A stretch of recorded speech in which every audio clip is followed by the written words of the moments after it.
आदाब नाजरीन, महकमा इत्तलात व राबिता आमा का हफ्तेवार प्रोग्राम सुकून लेकर मैं हाजिर खिदमत आपका मेज़बान सैयद शकील शान। आज हमारी मेहमान दूसरी मरतबा जो तशरीफ़ फरमा हो रही है हमारे साथ, ये हैं वंदना दफ्तरी जी, जो regional director art of living से हैं। वंदना जी, आपका बहुत बहुत इस्तकबाल है। आज हमें ज़ाती तौर बहुत खुशी हो रही है कि दोबारा आपको दावत दी और आपने अपने मसरूफ़ शेड्यूल में से वक्त निकाला और यहाँ तक आई। हमारे लिए बायस से मसरत बात है ये। तो मेरे ख्याल से 2020 में आपसे मुलाकात हुई थी इस मंच पर। हाँ जी। 2020 के बाद भी हम आपसे राब्ता करना चाह रहे थे, तब आपकी शायद कोई हेल्थ रिलेटेड प्रॉब्लम हो रही थी। तो उस दौरान आप मिशन पर ही आई थी, सीधी सी बात है, कश्मीर में ही थी। तो उसके बाद जो हमने बातें की थी कि आर्ट ऑफ लिविंग, जिन नाजरीन ने उस वक्त शायद आपकी और हमारी गुफ्तगू नहीं देखी होगी, एक बार फिर हम आर्ट ऑफ लिविंग की तरफ आते हैं। AOL जिससे आप वाबस्ता हैं, क्या है ये? आर्ट ऑफ लिविंग मतलब जीवन जीने की कला। क्या बात है। तो हमको ऐसा लगता है कि जो जीवन है हमारा, एक बड़ा हम काट रहे हैं, बहुत बड़ा बोझ है। लेकिन अगर हम देखें हर क्षण, हर time, if we celebrate life, celebrating life is what is Art of Living. Great. तो यही हमारा मिशन है, to see smile on everybody's face, to bring peace on this planet. तो उसी मिशन के तहत वो कहते हैं कि सदियों में कितने पल हैं, उसकी गिनती नहीं करनी चाहिए। एक पल में कितनी सदियां इंसान जी सकता है। बिल्कुल बिल्कुल सही कहा आपने। तो उसी मिशन पे है हम। जैसे आपने कहा कि 2020 में हमारी पहली मुलाकात हुई थी यहाँ पर। पिछले साल हालांकि मेरा पाँव का फ्रैक्चर था, सो वी कुडंट मीट। बिल्कुल। So after that it is good fortunate time for us again to meet. Yes yes, बड़ी बात है, फिर मिले। तो आप मुझे बताइए कि रिसेंटली जो उस सेशन के बाद आर्ट ऑफ लिविंग, जैसे कि आपने नाजरीन को एक बहुत ही प्यारे अंदाज में समझा दिया, आर्ट ऑफ लिविंग है जीने की राह, किस तरह से हम सेलिब्रेट करना है, जिंदगी गुजारना। तो इस रिलेटेड आपने जम्मू कश्मीर में भी बहुत काम किया, और जिस संस्था से आप, जिस ऑर्गेनाइजेशन से आप जुड़ी हैं, उससे भी लोग वाकिफ हैं। उस बारे में भी थोड़ा सा आपसे जानना चाहेंगे, और ये भी कि तब से लेकर के आज तक कितने सेशंस, कितने लोगों के साथ आपका इंटरेक्शन हुआ और कितने लोग मुस्तफीद हुए आपके इन सेशंस में। देखिए, कश्मीर तो हर एक डिस्ट्रिक्ट में हम पहुंचे हैं। जैसे आपको मालूम है 2020 में during COVID pandemic, right from food distribution to creating mental health awareness, creating workshops for doctors के लिए, हमने हेल्थ वर्कर्स के लिए काफ़ी सारे वर्कशॉप्स शुरू किए थे। इनफैक्ट मैं आपको बताऊं कि इतने सारे डॉक्टर जो हमें मिले उस समय, जो आइसोलेशन सेंटर्स में काम करते थे 24 घंटे, वो बोले कि हम अपने बच्चों से नहीं मिल पाए थे, तो इतने शदीद हम बिजी थे, लेकिन जो हम सुकून हमने जिंदगी भर नहीं मिला था, वो हमें आपके इस 2-3 दिन के सेशंस में मिला। काफी डॉक्टर सोए नहीं थे महीनों से। तो हमने बोला कि आज हम पहली बार जिंदगी में हमने नींद की है, अच्छी नींद मिली है। तो ऐसा क्या कराते हैं आप उन सेशन से, हमें भी बताएं। देखिए, हमारे सेशन जो हैं काफी सारे टेक्निक्स होते हैं, इंटरैक्टिव प्रोसेसेस रहते हैं, पार्टिसिपेशन बहुत रहता है। इसमें ऐसा नहीं है कि हम कोई सरमन देते हैं जी। ये पार्टिसिपेटिव एक्टिविटीज रहती है। और सबसे जो इसका बैकबोन है वो है ब्रीदिंग टेक्निक, जिसको हम सुदर्शन क्रिया बोलते हैं। तो जिस पे काफी सारा रिसर्च हुआ है, All India Institute of Medical Sciences का, National Institute of Mental Health Science research, और उन्होंने देखा कि जो स्ट्रेस लेवल्स है before and after, so drastic change. सही। तो this is what we do. अच्छा, ब्रीदिंग एक्सरसाइजेस या होती हैं। ब्रीदिंग। तो कितना अमल दखल है कि इसका हम नॉर्मली इंसान कितना आसानी से ले सकता है। कहीं जुकाम हो, किसी उंगली में मामूली सा भी दर्द हो, कुछ कांटा चुभे तो दर्द होता है, तो हम कहते हैं कि नहीं चल जाता है, सब चीजें ठीक होती हैं। लेकिन अगर 2 मिनट, ये सबके साथ मैंने जाती तौर मुशाहिदा किया इस बात का, जब इंसान कभी रात को सुकून में, आइसोलेशन में ये सोचता है कि मैं सांस ले रहा हूं, तो सांस भारी लगती है कि ये एक काम है, ये कंटिन्यूअस प्रोसेस है जो हम कर रहे हैं, ये हमसे हो रहा है। क्योंकि ये वो चीज नहीं है कि जिसका हमारा माइंड ऑर्डर करे और हमारी बॉडी वो चीज फॉलो करे। ये तो अपने आप ये ब्रीदिंग है इंसान के अंदर। तो ये चीज आप कैसे कंट्रोल करते हैं, और इस चीज में क्या चीजें ऐसी होती हैं? क्योंकि ब्रीदिंग तो है, जान है तो जहान नहीं, इसीलिए तो है। जब तक हमारी सांस में सांस है, हम जिंदा हैं, हम चलते फिरते इंसान हैं। तो इस ब्रीदिंग पे काम करना एक कोई छोटी बात नहीं है। तो थोड़ा टिडबिट्स आप बता सकते हैं कि किस तरह की? देखिए, जो सबसे हमें ज्यादा नजदीक चीज होती है ना, उसको हम फॉर ग्रांटेड लेते हैं। तो वैसे ही एक सांस भी बिल्कुल बिल्कुल है कि नहीं। तो देखिए, आपने देखा होगा पैटर्न्स, हमारे जो इमोशंस हैं वैसे हमारी सांस भी होती है। Right. जब हम गुस्सा होते हैं तेज तो सांस सांस का एक अलग रिदम होता है, जब पीसफुल होते हैं सांस का एक अलग रिदम बिल्कुल, होता है। सही, सही। तो पूरा हमारा स्टेट ऑफ माइंड कैसा हो वो हम कंट्रोल कैसे कर सकते हैं? How we breathe. ओके। और आपको बताऊं, मैं बहुत लोगों को जब हम पूछते हैं कि जब हम सांस लेते हैं आपका जो पेट है वो बाहर जा रहा है या अंदर, ये भी नहीं पता अच्छा, कि लोगों को सांस इतना- लेने, तो इतना हमने फॉर ग्रांटेड लिया है।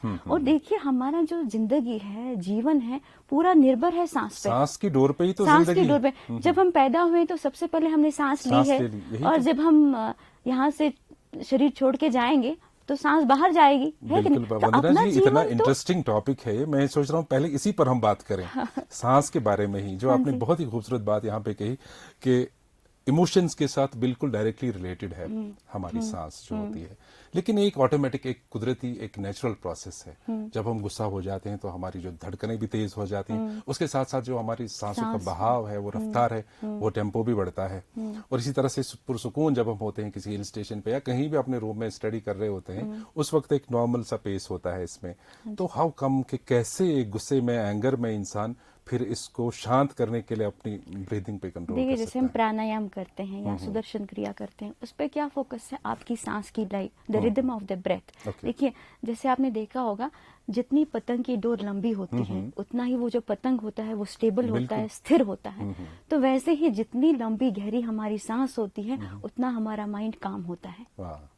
तो अगर हम अटेंशन दें अपनी ब्रेथ पे, आई टेल यू, जो हमारी जो सांस है ना, किसी भी it state has- of mind में। हाँ, किसी भी स्टेट ऑफ माइंड में। इनफैक्ट मैं आपको बताऊं, आजकल के दौर पे जब हम सब बोलते हैं कि समय नहीं है, लेकिन अगर आप 10, 15, 20 मिनट निकालते हैं डेली अपनी सांस के ऊपर, प्राणायाम, ब्रीदिंग टेक्निक, सुदर्शन क्रिया, मैं आपको बताऊं, वो जो आपके 25 मिनट है दिन के, वो आपकी पूरे जो बाकी 23 घंटे हैं, 23 घंटे और half minute, it will effect that. आपकी जो प्रोडक्टिविटी है, एफिशिएंसी है, क्लैरिटी ऑफ माइंड आता है। बिकॉज क्या होता है, हमारे जो डिस्टर्ब स्टेट ऑफ माइंड होता है, जब हम पीसफुल नहीं होते हैं, क्लैरिटी ऑफ माइंड नहीं होता, लेकिन सांस के जरिए जब हम अपने मन को कंट्रोल करते, अभी उल्टा हो रहा है, हमारा माइंड कंट्रोल कर रहा है, सही बात बट देन हम सांस पे ध्यान देते हैं, अपने मन को कंट्रोल करते हैं, ब्रीदिंग के जरिए हम अपने मन ब्रीदिंग, पे- हाँ, ब्रीदिंग के जरिए कंट्रोल करते हैं, तो एक क्लैरिटी ऑफ माइंड होता है। जब क्लैरिटी ऑफ माइंड होगा, आपकी रिलेशनशिप्स इंप्रूव होंगी, Naturally. इंटरपर्सनल रिलेशंस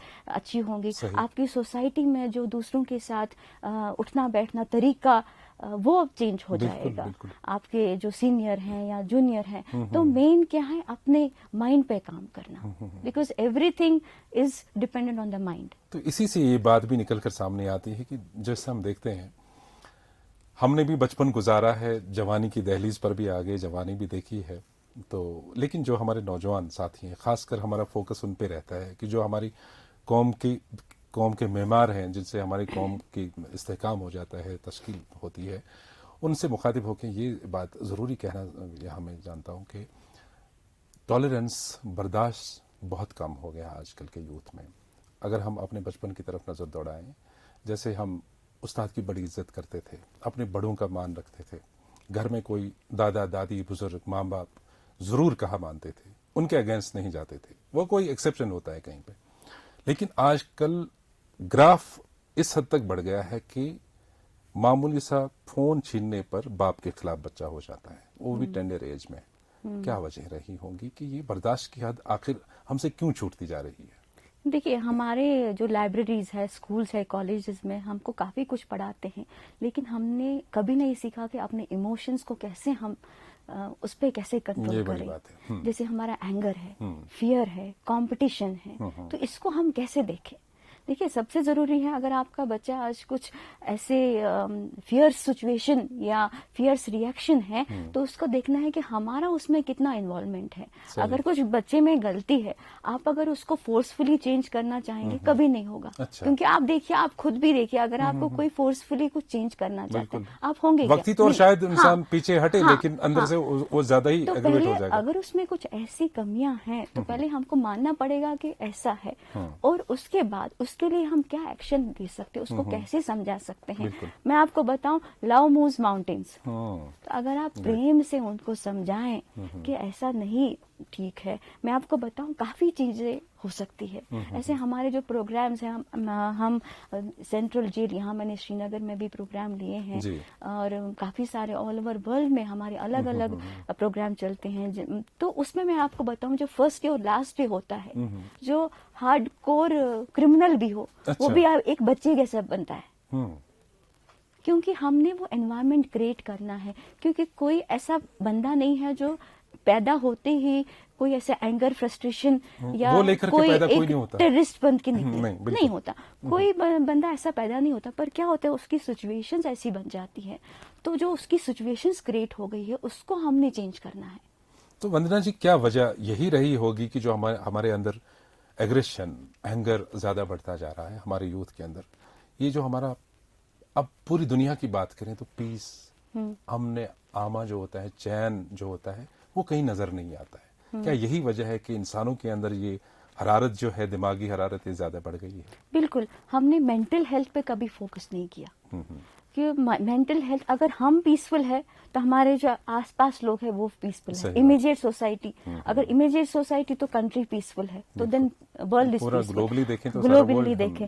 और हम अभी हमारा जो एक मुहिम है वो आई स्टैंड फॉर पीस चल रहा है ऑल ओवर वर्ल्ड। तो इसलिए हमको ना हर एक ने एक इंटेंशन पकड़ के रहना पड़ेगा कि we need to create peace with in ourselves, in our society, in the country. सही बात। और हमको ज्यादा महत्व इसको देना चाहिए कि हम पीसफुल हो, हम हेल्पफुल हो हर एक के लिए। और जो आजकल एक प्रेजुडिस है अगेंस्ट रिलीजन, कास्ट, क्रीड, ये सब नहीं होना चाहिए, because we need to bridge the gap. Exactly. क्योंकि जितना हम गैप को बढ़ाएंगे, उतना हमारा जो सिचुएशन है, सिचुएशन जो है वो सुकून से एक जंग पे आ जाएगी। बिल्कुल, क्योंकि हम सुकून में ही बात करते हैं, तो सुकून की ही बात करते हैं।